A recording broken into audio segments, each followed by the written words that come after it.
Already. Kendall Kaut, college basketball analyst for 365 Sports and Sic'Em 365 Radio, joins us on the show. And Kendall, thank you for your time. Of the Big 12's teams that got in, 9 of them, how many of those are legitimately at this particular time do you feel like playing at a point where they could make the Sweet 16? I think a few could, and I think maybe the surprising thing for me is I think KU has a shot. I think that's probably the team that's most hated on in the Big 12 after the end of the season, some of the injuries they dealt with. If I look at their bracket, I think there's a real shot KU could not only make a Sweet 16, maybe even Elite 8 Smoky. But I think a lot of the teams have a chance. I think BYU could do it. I think Iowa State certainly. Baylor could do that pretty easily too. So I think those teams kind of stand out for me on top of obviously Houston as all teams that can make the Sweet 16. Yeah, Kendall, I think particularly Baylor and Kansas got about as good a draws as they could have in the first weekend when you consider everything is. And I know that Kansas has to play teams that bomb threes, and that's not what they do. And if Baylor gets New Mexico, I think, which a lot of people expect, that's going to be a tough one. But I like looking around at where either of those two teams could have wound up. I think this is probably the best case scenario. I think absolutely, Paul. To me, Colgate is the worst 14 seed, not only just in terms of you look analytically, but I've watched some of their games this morning, and that does not scream a team that should beat Baylor, even some of the upsets. And I guess trigger warning for people. Georgia State had a lot of athleticism. They have Kevin Ware transfer in and a first-round draft pick beyond him on their roster. When you're playing them as a 14 seed, that's a lot different team than Colgate, where their guys are definitely, as Enterprise would say, going pro in something other than sports. So for me, easily a game that Baylor should win against Colgate. New Mexico's a very good 11 seed, actually favored, I think, by 2.5 points. The last time I checked the gambling lines over Clemson. But if you're complaining about having to play an 11 seed in the second round, you got to beat good teams to win the NCAA tournament. I think that's a great draw for Baylor heading to Memphis this weekend. Kendall, your thoughts on Iowa State's demolition of the whole conference, really, this past week. But obviously the big win over Baylor and then crushing Houston in the championship game. Your thoughts on just the way the Cyclones are playing now as we turn the page into this final stretch? Really good basketball from them in Kansas City, Craig. I was at the Iowa State-Baylor game, and you could kind of tell quickly Baylor got off to its proverbial slow start, as the Bears have too often this season. Then Iowa State flips a switch. I wasn't quite as interested in the championship game, given I got home very late from the Baylor-Iowa State game, Craig. But just the dominance. I hadn't seen anyone put the clamps down on Houston like that. Houston, even with the injuries they sustained recently, still a dominant team.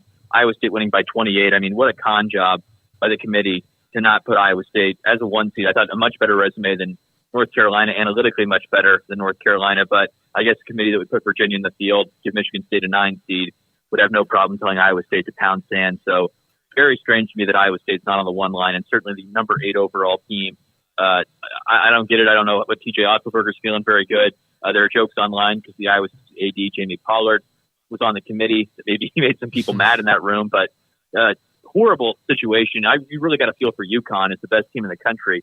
That Iowa State's your 2 and that Auburn's your 4. Just an absolute hit job for UConn. As good as Baylor has it, UConn has it just absolutely, I think, awful draw. One of the worst I've ever seen for the overall 1 team. All right, so Kendall, you are who you are, or what your record says you are.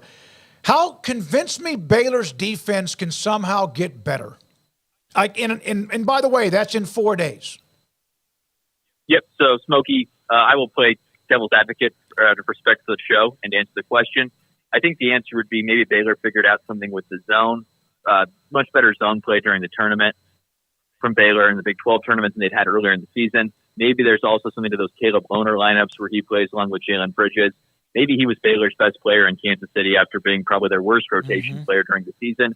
You get that combo of Jalen Bridges, Caleb Loner, that gives you a lot more length.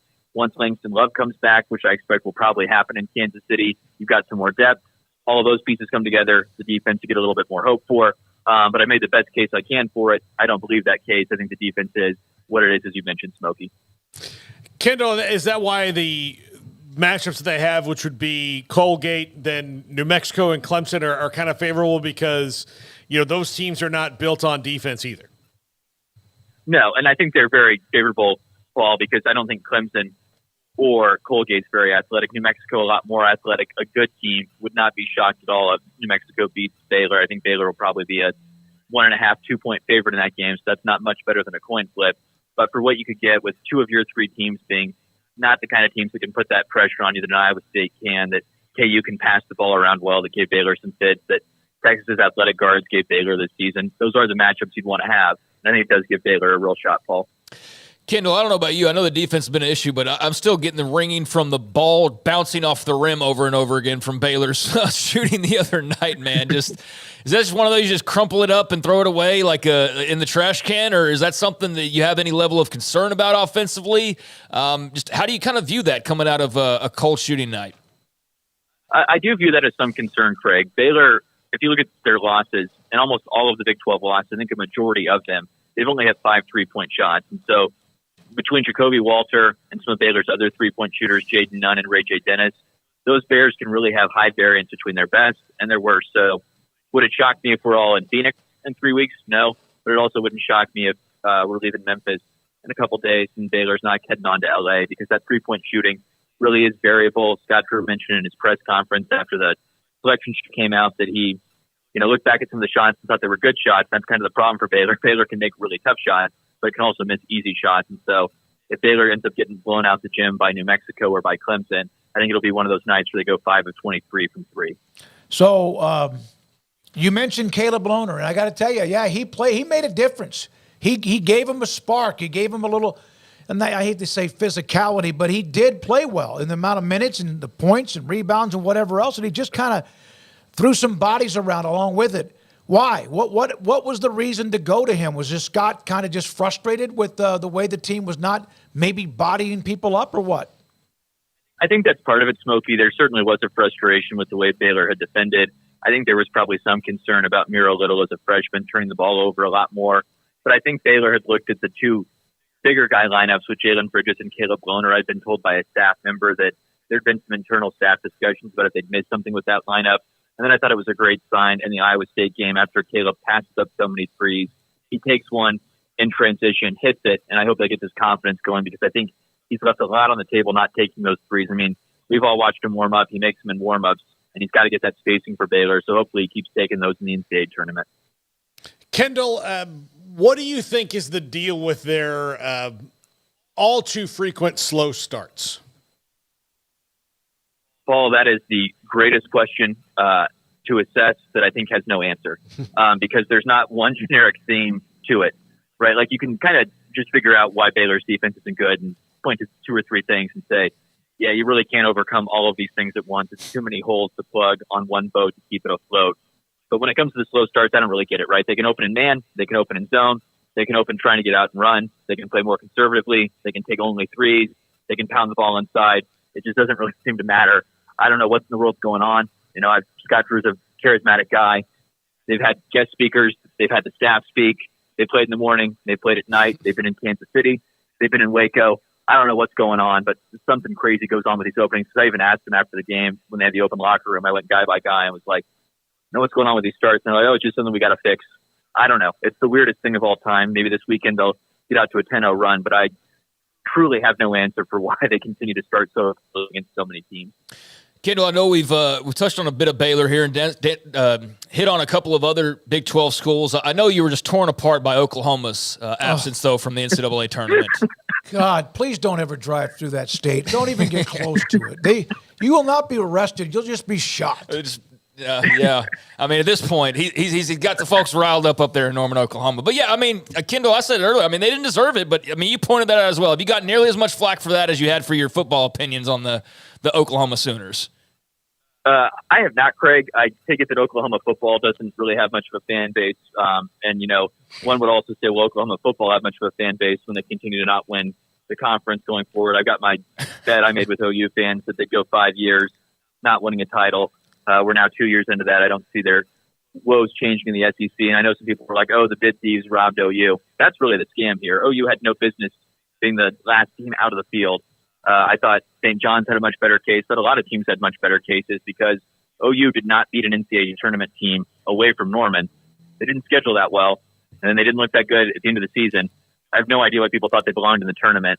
I don't need to, support SEC teams. I don't cover them. I don't watch them, but I've claimed they were frauds all season, and they proved me right, and I hope they have fun not playing in the NIT, which is another rant I could go on that if you're OU and you haven't been in the NCAA tournament now 3 seasons in a row, where do you get off saying you're too good for the NIT? Mm-hmm. Jerome Tang makes an Elite Eight.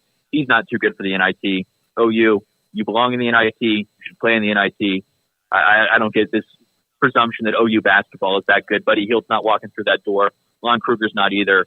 And we'll see how long Porter Mosier stays there if he decides to try and look for another job himself. Okay, for those that don't understand, your rivalry with the entire state of Oklahoma, other than Stillwater or Oklahoma State fans around the state, how did this all start again? Smokey, it did maybe get a little out of control. I would be willing to come to the table with Oklahoma since they're now in a weakened state. But it started out because when OU left the conference, I just mentioned that I thought OU had a real good chance to sort of go through the goals that Nebraska went through, because I think Nebraska's problems have been they haven't really had an identity since they left the Big 12.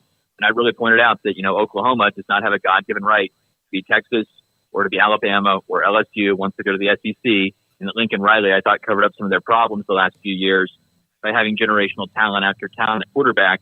So that was my whole point.